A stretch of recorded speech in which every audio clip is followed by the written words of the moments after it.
Hey y'all. Uh, when I got clean and sober, and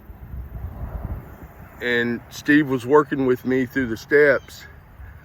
The first few times of me working the steps and doing step 9, Steve had to remind me that there are some amends that the way you make the amends is to leave them alone. Just leave the people alone. And so I wasn't a very good judge of who I should leave alone and who I shouldn't. So Steve would have me tell him who all I need to make amends to and what for. And then he would let me know whether or not I needed to leave them alone.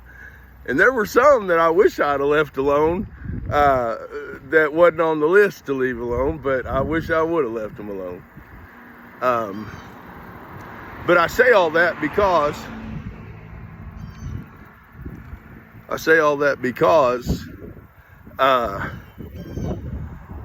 I've had a couple of people that tried to make an amends with me.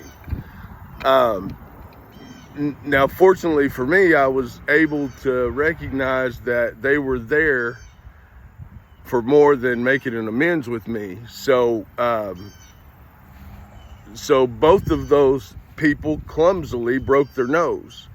One of them against their car, they fell against their car, and the other fell against the ground and broke their nose. And so I haven't heard from them since, which is very beneficial for them.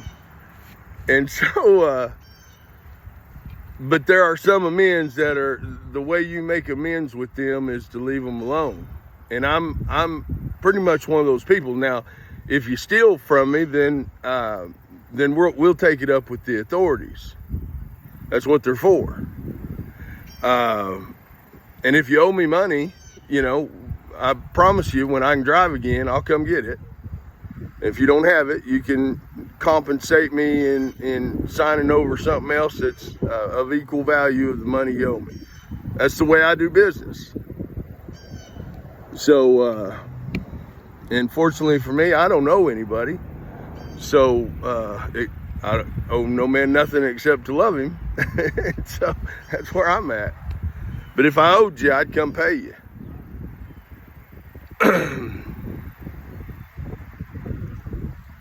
There's something called the road less traveled. If you haven't heard of it, you might ought to look into it. There's even a book about it. The majority of my life, I traveled down roads that others didn't travel. It was just my nature. It was just who God created me to be. And the fortunate thing for me is that though it seemed rebellious at the time when I was a teenager and younger, or in that age range, it has benefited me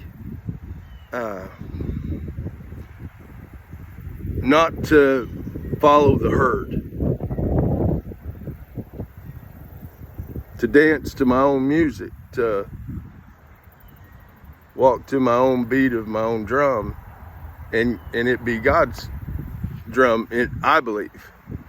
You don't have to agree with it, but and any of you pew warmers that think you're holier than thou, then I don't care.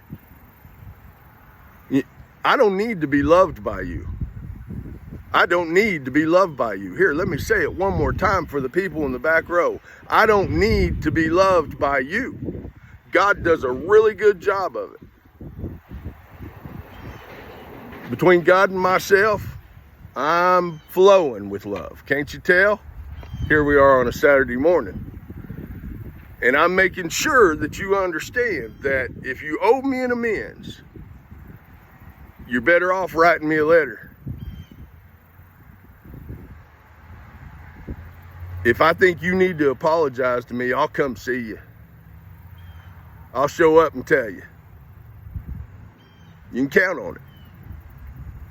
Because I wouldn't want you going through life, you know, making the same mistakes over and over again. Now, if I don't care, then I'm just going to leave you alone too. But I can guarantee you, if you owe me an apology, I'll come to you. I'll come see you.